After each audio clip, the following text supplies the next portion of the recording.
Okay, चलिए ठीक है। तो ये इस समय एक कॉल इंडिविजुअल स्टॉक्स में कुफोज पर एक कॉल आती हुई, लेकिन अब 2023 पर खास चर्चा के लिए हमारे साथ हैं go India stocks dot com के फाउंडर राकेश और एक्चुअली अब एक काम करते हैं, अब हम इस आउटलुक 2023 को अब थोड़ा सा चेंज करेंगे और अब थोड़ा बजट पर ज़्यादा फोकस करेंगे और पूरा मार्केट से रिलेटेड एक चर्चा होगी। राकेश जी, गुड मॉर्निंग, शुक्रिया जुड़ने के लिए। एक इंडियन मार्केट ने इस साल थोड़ी सी अंडर परफॉर्मेंस दिखाई है। अभी तो खैर 10 ही दिन हुए हैं तो शायद थोड़ा जल्दी होगा ये बात कहना, लेकिन बाकी की मार्केट्स जो हैं, स्पेशली जो ईस्ट एशियन मार्केट है, वो काफ़ी अच्छा परफॉर्म कर रही है और काफ़ी फंड्स भी अट्रैक्ट कर रही हैं अपनी तरफ। लग रहा है आपको कि ये साल शायद थोड़ा टफ होगा इंडियन मार्केट के लिए, या इस साल भी आउट परफॉर्मेंस हम ईक आउट कर सकते हैं?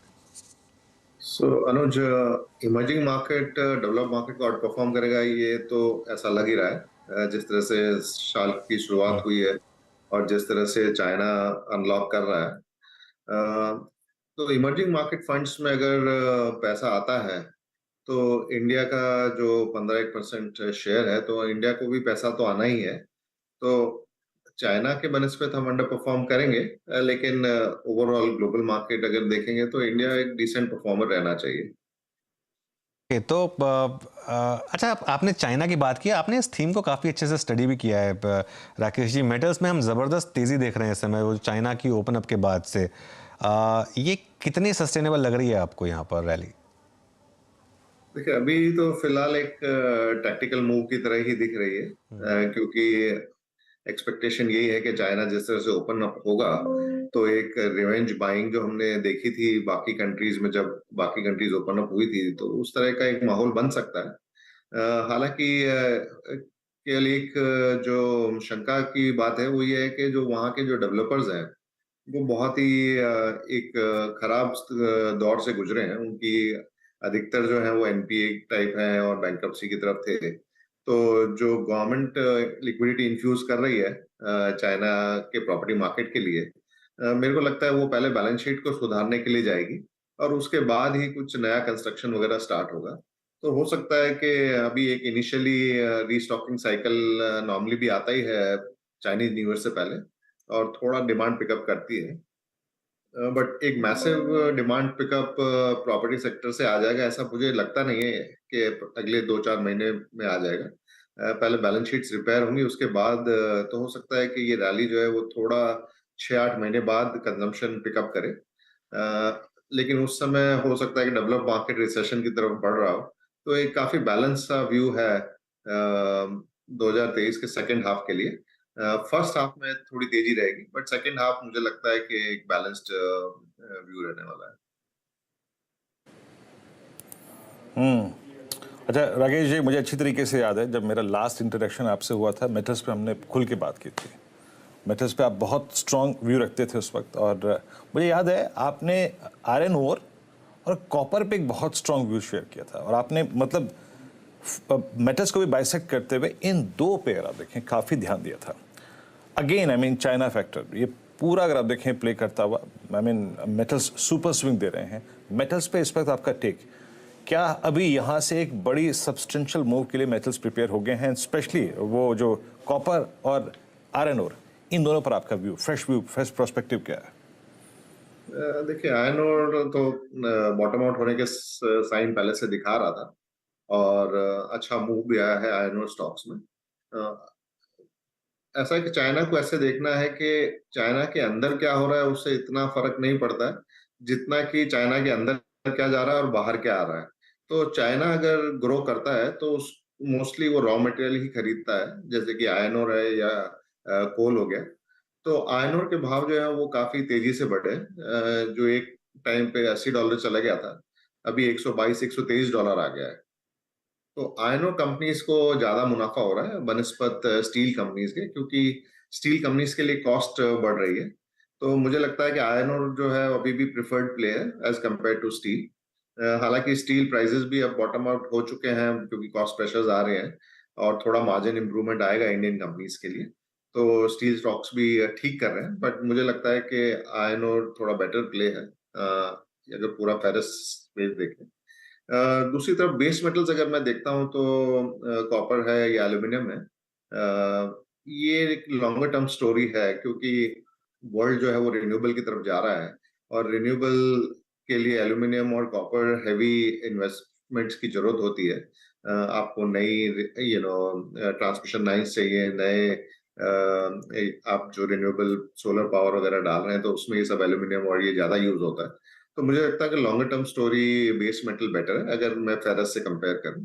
और अभी ऑफ लेट तो एल्यूमिनियम प्राइसेस और कॉपर प्राइसेस थोड़ा बढ़ना स्टार्ट हुए हैं।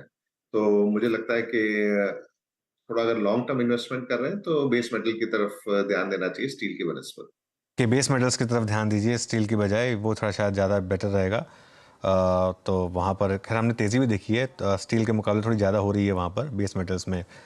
आईटी पर क्या व्यू है राकेश जी? हमने टीसीएस की कमेंट्री सुनी है, अब इंतज़ार है इन्फोसिस का, लेकिन थोड़ा सा स्टॉक्स ने तो एक बॉटमिंग आउट के साइंस दिए हैं इस साल। आपका व्यू क्या होगा यहाँ पर? सो अनुज, मुझे लगता है कि अभी बॉटम आउट जैसा फीलिंग आ रही है, बट थोड़ा टाइम करेक्शन चलेगा क्योंकि डिमांड सिनेरियो को लेके अभी भी कोई क्लैरिटी नहीं है। और मतलब कि रिसेशन की प्रोबेबिलिटी काफी ज्यादा है। हालांकि जब सब लोग बोलते हैं तो शायद ना हो, बट अभी फिलहाल तो ऐसा लग रहा है कि रिसेशन की प्रोबेबिलिटी काफी ज्यादा है। तो उसको देखते हुए डिमांड पे थोड़ा प्रेशर रहने वाला है।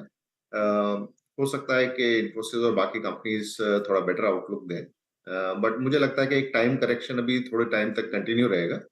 हो सकता है कि ज्यादा गिरावट ना हो इन लेवल से, बट बढ़त होने का भी चांस फिलहाल 2-4 महीने के लिए जब तक क्लैरिटी नहीं आती है मुझे कम लग रहा है। अच्छा, राकेश जी, अब हम जैसे अनुज ने कहा कि अब शायद 2023 से पूरे पूरे साल के लिए अगर आप देखें आउटलुक से अच्छा है कि हम बजट प्रोस्पेक्टिव से बात करें।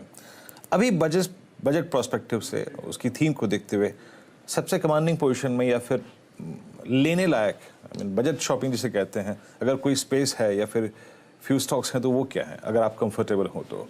एंड स्पेशली मेरा इशारा इंफ्रास्ट्रक्चर और कंस्ट्रक्शन और कैपिटल गुड्स की तरफ है। इसमें आपकी राय?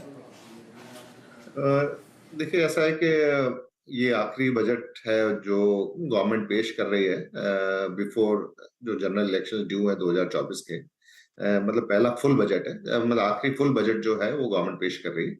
और मद्देनजर मतलब हालांकि फिजिकल डेफिसिट वगैरह की चिंता है, लेकिन मुझे नहीं लगता कि गवर्नमेंट ग्रोथ पे अभी कॉम्प्रोमाइज करेगी इस साल। तो गवर्नमेंट स्पेंडिंग जो है वो इंफ्रास्ट्रक्चर वगैरह पे मुझे लगता है कि जो फोकस अभी तक बना हुआ था वो इस साल थोड़ा और तेज ही होना चाहिए, कम नहीं होना चाहिए। इसके साथ में एक प्राइवेट कैपेक्स साइकिल भी जोर पकड़ता दिख रहा है, जो कि स्टार्ट हुआ था पीएलआई स्कीम्स की वजह से, और अब कैपेसिटी यूटिलाइजेशन इम्प्रूव हो चुके हैं। अगर अपन आरबीआई का डाटा देखें तो 75-76% कैपेसिटी यूटिलाइजेशन पहुंच चुका है। तो सारी कंपनीज एक ऑप्टिमम लेवल पे चल रही है, तो capex cycle, private capex cycle भी इम्प्रूव हो रहा है। तो इन दोनों चीजों को देखते हुए मुझे लगता है कि जो ईपीसी कंपनीज हैं, इंफ्रास्ट्रक्चर ईपीसी कंपनीज, उनके लिए ये साल काफी अच्छा रहने वाला है in terms of order inflow and execution. दूसरा, इनको जो सप्लाई करते हैं वो सीमेंट कंपनीज हो गई, तो सीमेंट कंपनीज पे भी हम काफी दिन से बुलिश हैं, और मुझे लगता है कि सीमेंट कंपनीज के लिए भी 2023 अच्छा जाने वाला है। उसके बाद कैपगुड कंपनीज में भी रैली अभी स्टार्ट ही हुई है मेरा मानना है, और यहाँ से और पिकअप आएगा क्योंकि कैपगुड के जो ऑर्डर्स होते हैं वो थोड़ा डिले से आते हैं। पहले आप लैंड अक्वायर करते हैं, थोड़ा तैयारी करते हैं, तब तक ऑर्डर्स आना चालू होते हैं।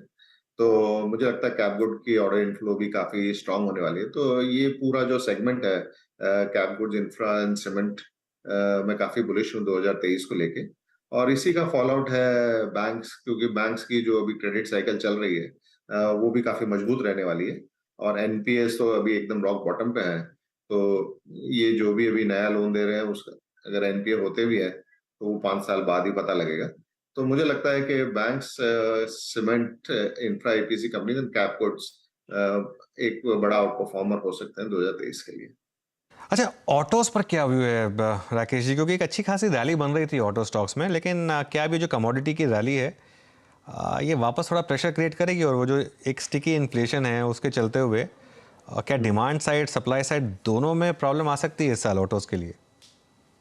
देखिए, ऑटोज में थोड़ा स्टॉक स्पेसिफिक होना पड़ेगा क्योंकि एक बड़ा ट्रांजिशन हो रहा है इलेक्ट्रिक व्हीकल की तरफ। तो इतना एब्सोल्यूट क्लैरिटी नहीं है। मतलब कुछ कंपनीज हैं जो थोड़ा आगे निकल के आ रही है, उनके प्रोडक्ट बेटर चल रहे हैं। तो मुझे लगता है कि प्रोडक्ट लॉन्चेस वगैरह को देख के ही स्टॉक स्पेसिफिक चलना पड़ेगा ऑटोज में। एक ब्रॉड बेस रैली ऑटोज में आ जाएगी, मुझे ऐसा नहीं लग रहा है, क्योंकि इंटरेस्ट रेट भी हाई रहने वाले हैं और अफोर्डेबिलिटी थोड़ी कम रहेगी।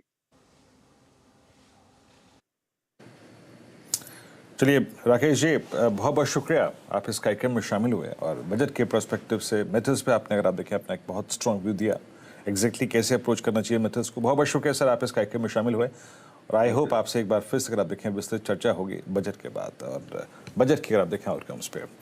आपकी स्क्रीन पे आप देखें निफ्टी एक हल्का सा पुल बैक जनरेट किया था, it's still generating pull back 17940।